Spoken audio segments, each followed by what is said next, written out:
Our first live stream in Comic. Yes. We've never tried this before, so please bear with us if we drop some F-bombs or generally mess up everything. Yes. Welcome, Lucian. Welcome, Mikkel. Yeah. How do you pronounce this thing? Comic what? Comic Agilé. Okay. Yes. Why is it called that? I think we just wanted it to sound French and, intelligent, I guess. But no other deeper meaning with that. No. Yeah? Not at all. So what's our mission? Yes. Our mission is to edutain.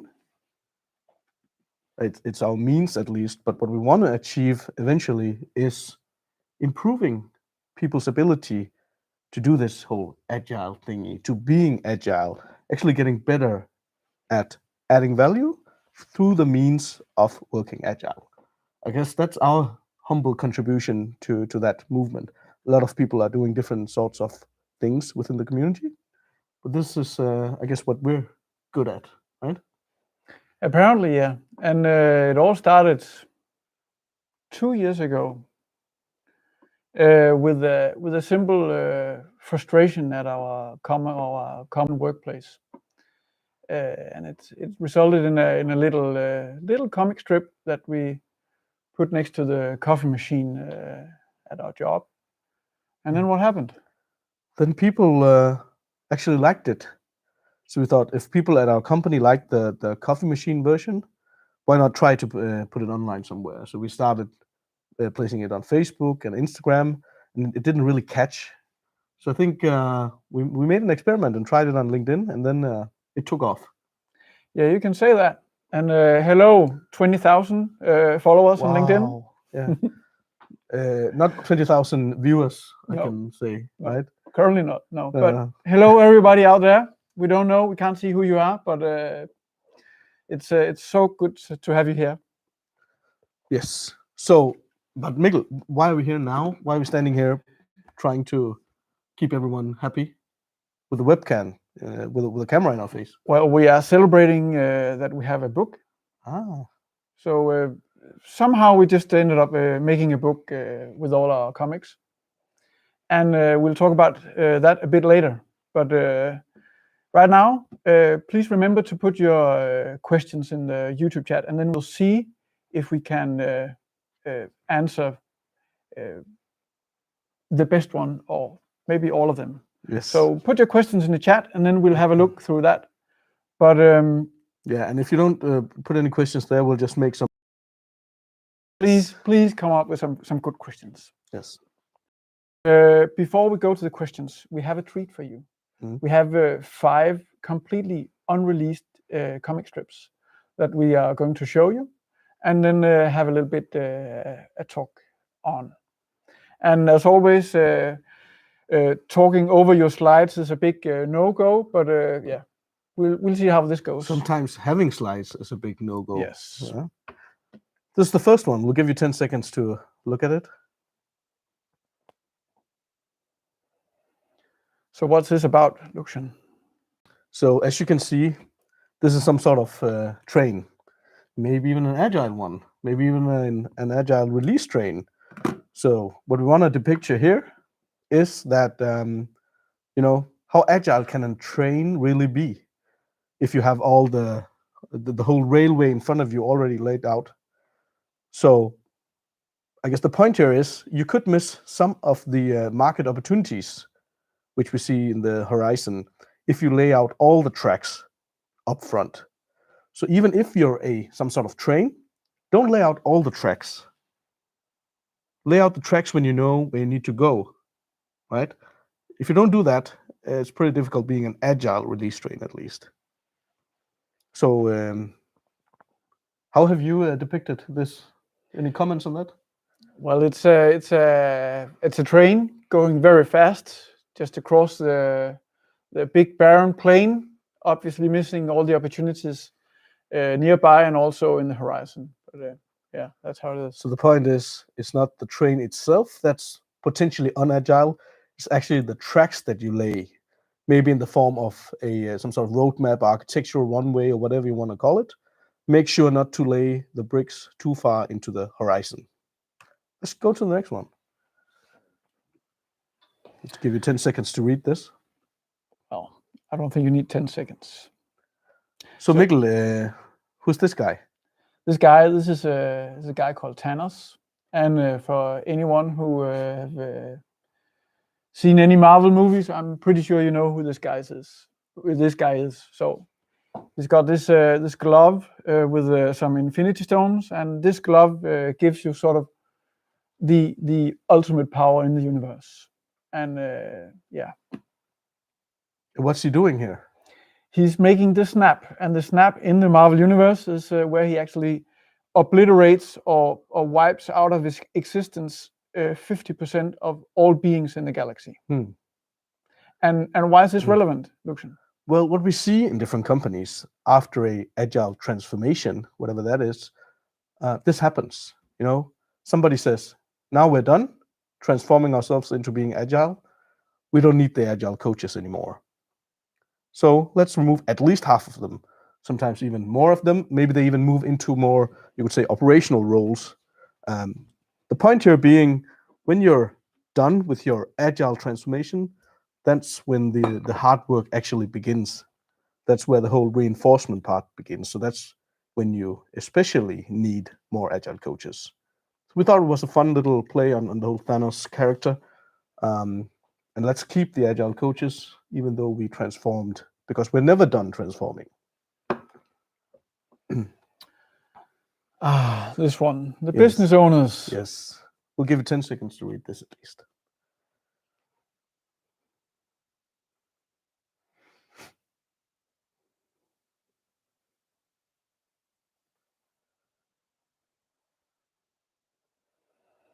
Yes. So this is the critical role of business owners, typically in a safe context. Could be all other sorts of contexts, but what we see is that this role is underestimated, or you lack the proper education for these people. They're usually already used to being some sort of stakeholders to the development effort and the products, but now they take a more active role, right? And we're trying to depict some of the things that could happen if you don't educate them properly, right? So these are 3 different scenarios, and we thought we kind of missed talking about these guys, so we wanted to include them. And yeah, with the accompanying texts you'll see when we release this, we'll try to provide some guidance on how to manage them and educate them. And then we have the feature toggling. Yes, give you 10 seconds.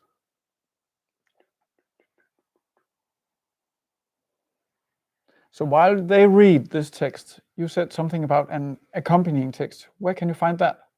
You can find that both on our LinkedIn page or our homepage website, which is Comic Agilé, just spell it agile.net, and also in our books, in our book. Yes. Awesome. Yes. So here we have one about feature toggling. So everyone talks about feature toggling. What's the environment we can create to enable feature toggling? But the real essence here is timing your feature delivery with the market cadence and the market need. And in this case, the PO is just tired that the team never, for whatever reason, delivers according to the market cadence. So what he's saying is that whenever you deliver it, just make sure it's on, because we need it when you're finally done making it. That's probably also the time we need it. But yeah, it's kind of looking into the whole, how do we match the timing of what the customers need. Yeah, we have a comment on if we can read this aloud, because we know that YouTube is not ideal in streaming this graphics, but unfortunately on our screen it's mirrored, and we can't really we don't know our strips that good that we can word for word depict them. Yeah, so we'll you can see it when it's released. And the last one's the product discovery.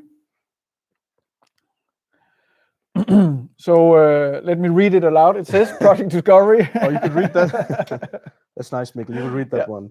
Yeah. So this is, everyone likes product discovery. You want your teams to discover, to take full end-to-end ownership of the direction of the products. But sometimes, they're not as free as we want them to be. So they're out there discovering a lot of stuff. But in reality, there's some sort of high-level requirement sheet they need to live up to. And we don't like that. So that's what we wanted to depict. So why did you draw it like this, Mikkel? Well, it's a guy with a big ass telescope, and actually, originally we had two drawings. The one being the undirected discovery, where this guy just looked at the sky, and but we decided to remove that based on some feedback we had, and now it's just one panel with this guy, and then the manager with the requirement specification really up close. Because it's always a manager, a product manager or a line manager or some sort of other role, right? Yeah, but you can recognize those guys because they are the ones with the blue shirts in the comics. But what we want ideally is, of course, some sort of customer or end user or stakeholder to drive this together with the team. Yeah. So, have we had any comments any questions in the? Yes. So we have a question here. Have you already received any death threats from Agile BS Consulting? Maybe what's up with the whole Agile BS Consulting thing, Mikkel? Who are those guys?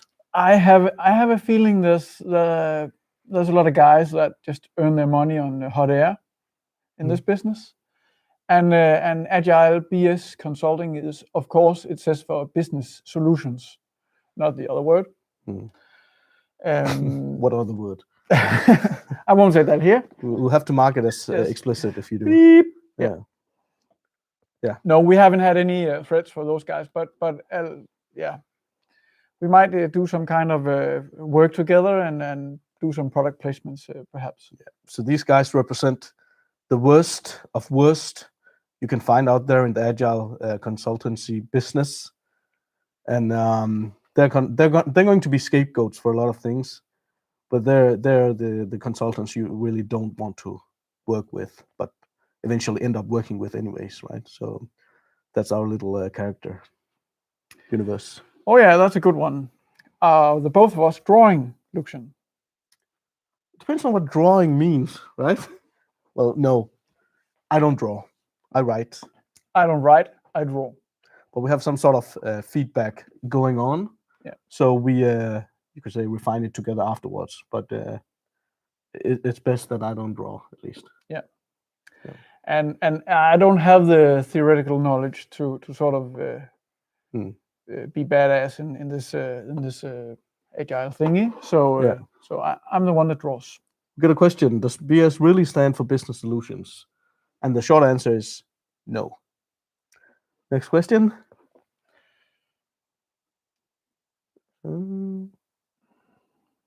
So should I ask? Maybe you can ask.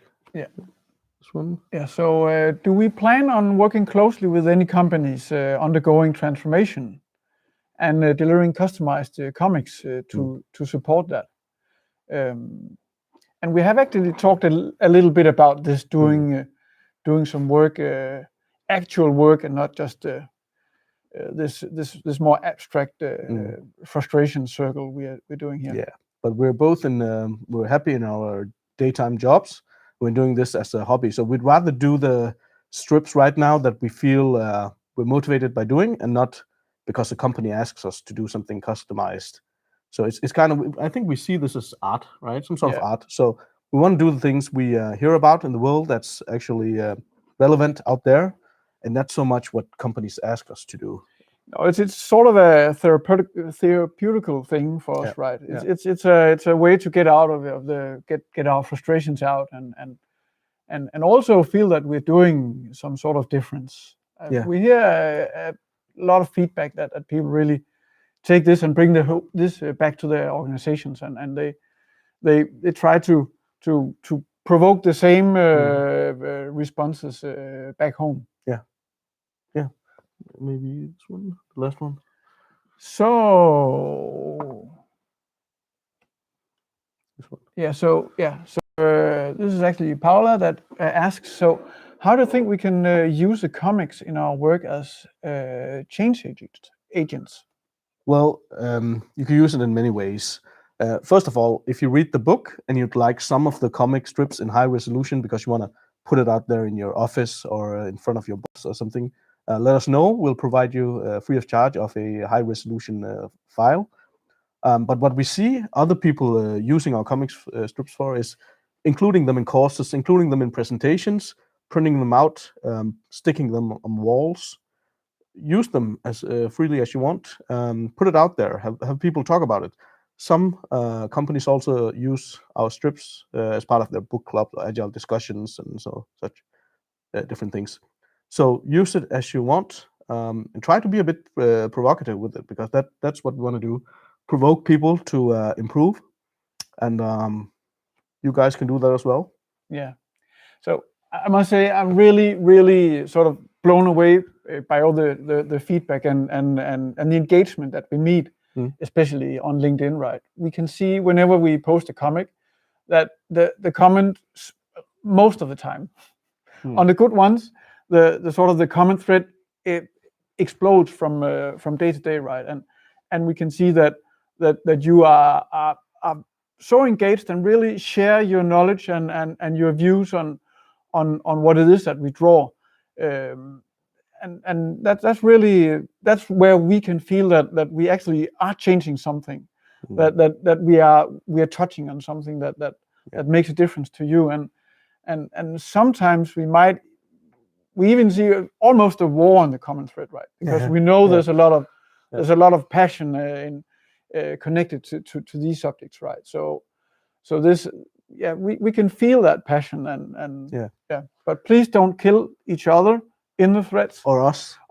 And to answer that question in the comment thread, no, we haven't had any death threats yet. No. Are we doing our jobs well enough if we haven't received any? I think it's better to go with laughter, right? Oh, okay. So if people laugh at it, then yeah. So we have another question from Paula, who asks, "Are you thinking about coming back to Instagram?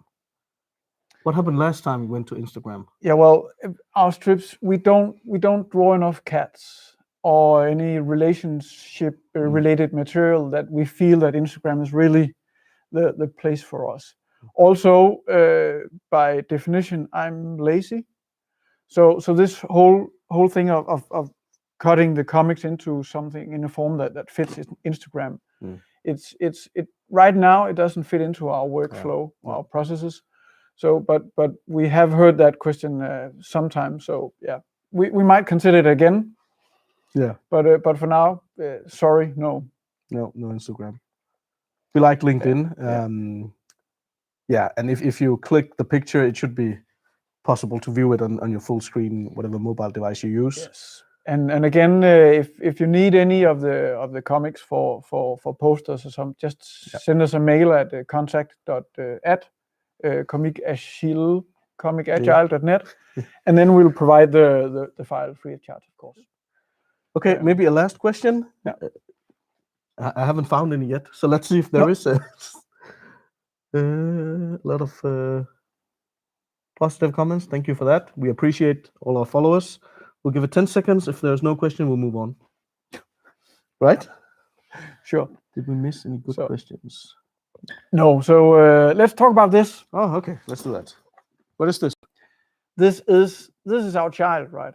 Oh, and my God, we are proud of this child. Yes. Yeah. You know what you say about parents and kids? What do you say? But I can't remember. I don't know how you say that in English. But anyhow, this is the book. Wow. And I think we are so proud of having this as a physical product, and the quality of this is just awesome. And I know you're thinking, where can I buy this beauty? I'm thinking. Well, let me tell you. So you should be able to go to our webpage, and in the menu you can click the book menu item, or you could just enter the URL comicagilé.net/book, and then you are presented with a number of options. So of course, the hardcover, the hardback version that you saw previously, we print that in Denmark. So if you want that, and it is a beauty, it would take us quite a while. Or it will take some time for us to mail it, because we do that by hand. By around a week or something. Yeah, right? maybe a week or something. But it's like the nicest version, right? It's physically the coolest one. Yeah. It is. Luxury. The print quality is very nice. Yep. Then, of course, to be environmentally conscious and all that, we also offer PDF and EPUB versions that goes on your whatever device you have. Actually, if you buy the hardcover version on our website, you are actually offered the PDF or the EPUB for free. Mm-hmm. That's a good offer. So what else do we have? Yes, then of course we've partnered up with a guy from US. Recently been through a divorce. Poor man. Good old J-Dog. Yes. And we thought, well, we might help him out, and he agreed to take in our book, so you can get that in a paperback version on Amazon, on all the marketplaces. And that means that if you buy it in Amazon.de, you will get it shipped from somewhere in Poland, and I think the turnaround is somewhat shorter than what we can do with the hardcover. Yep. And then of course also the Kindle version that you can get as well on Amazon. Yeah. Is that it? I think we sort of are at an end here. I don't know if we've got any last questions. Of all sorts of different stuff. Yeah, how does that work? So whenever we get a good idea, we add it in a document. When we hear something at a course or at a real life daytime job, we try to make some notes, and then we refine it whenever the kids are asleep and all this stuff. We I guess it's mostly me. I refine it and make a manuscript out of it, and then Mikkel draws it eventually. Give some feedback before drawing it, of course. But we have a long backlog. Actually, a pretty waterfall-ish process we're going through here. I think we already produced the next 30 or so unreleased ones, or 20 or something. Yeah. And written 10 more or 20 more. So and then the backlog consists of 200 plus subjects that are waiting to be drawn as well. But if we find something very actual and time critical, we can move it. We can produce it like with an hour, right? Within an hour. Yeah. So you're sort of the product owner, right? Yeah. So long lead time, but we can make it much shorter if we really want to, just like you can. Yes. Yeah. Thanks. I think that's it then. Any other good questions? Yeah. So how does our employers see your comics? When they cannot recognize themselves, they're actually happy. No, they support it. My company even shared a press release on it and shared on LinkedIn and all this stuff. So I think they're looking at it as a way of branding themselves as well and supporting their employees. So positively. And we have another question here. What don't you like about Agile, and what would you like to change? I think sometimes it can be a bit too, black and white. Maybe you read the last one about waterfall shaming. Sometimes this whole Agile movement can be a bit almost religious in the bad way, you could say, right? Where people look at you and check if you do it the right way. Let's be more pragmatic without losing the ideology in it as well, because that's what will improve us. But we need to make it fit to the context. So I think looking forward, let's not look so much into methodologies and all this, but more looking into the practices and methods or artifacts from the different frameworks. I think companies should take the ones that fit them. Don't just take Safe or Less or Nexus or full Kanban or Scrum, but take the things that will move you in the right direction. Yeah, I think the key word is religion, right? Don't be religious, but have a pragmatic approach in that. Yeah. We're currently not working on volume 2, or well, you can say that we are. So we might, whenever we have enough comics to fill the next book, we'll probably have that as well. Yeah. Someone said, yeah, I bought the PDF, waiting for it to arrive. I think you should get a download link the minute or the second that you actually process that. And if you don't hate waiting, please buy a book. You can get to wait a bit more, but then you'll get the real deal as well. Then we have another question. Are you planning to add comics with other industries outside IT? Well, we don't know anything about something that's not IT. Well, we do, because this whole agile thing, it spans across industries, and we see a movement outside IT. We've been seeing that for years. So I think much of this is applicable outside of IT as well. At least that's the feedback we get from people outside IT. They see, they can recognize some of this. So as agile expands beyond IT, our comics will, of course, as well. Yeah, I think that's. Did we miss something? Yeah. No. Well, let's say goodbye for now, and then we'll probably meet you. This didn't melt down in the way that we feared, so we might actually do this again at some point. And yes, we will be raising a lot of eyebrows. That's what we do, but hopefully it'll lead to some sort of improvement on the reader's end. Yeah. So with that, buy our book and stay agile. If you want to.